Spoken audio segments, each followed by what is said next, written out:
We get told that European wars happened because of religion, or nationalism, or Nazis.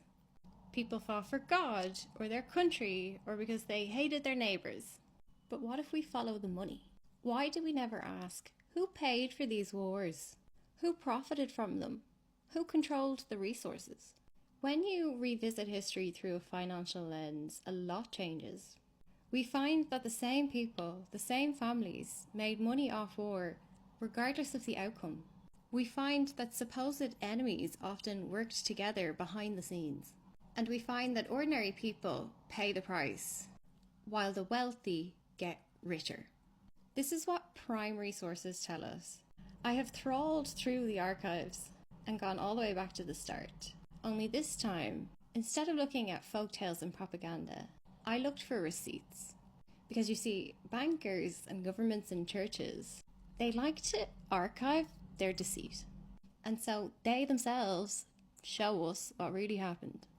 Have you ever heard of the Knights Templar, the warrior monks during the Crusades? Well, they were also Europe's first international bankers. Their banking system worked like this. A pilgrim in London could pay a deposit to the Templars. That receipt let you travel as far as Jerusalem and withdraw the same amount from any Templar bank. This was much safer than having to lug all your gold around. But it meant that the Templars consolidated huge amounts of wealth. People on their way to Jerusalem might not come back, and every time they didn't come back, their estate could be absorbed by the Knights Templar. Over generations, this compounds their power, and they built literal fortresses across Europe and the Holy Lands. These fortresses were military bases mixed with bank branches, and by the year 1200, they have more power than any king.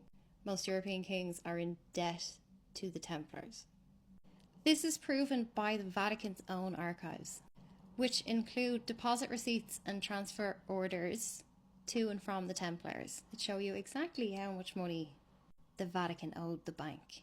In 1307, King Philip IV of France owed the Templars a huge amount of money, and so he had all of the French Templars arrested on charges of heresy. The Chinon parchment was discovered in the Vatican archives in 2001, and it proves that Pope Clement V actually absolved the Templars' heresy charges.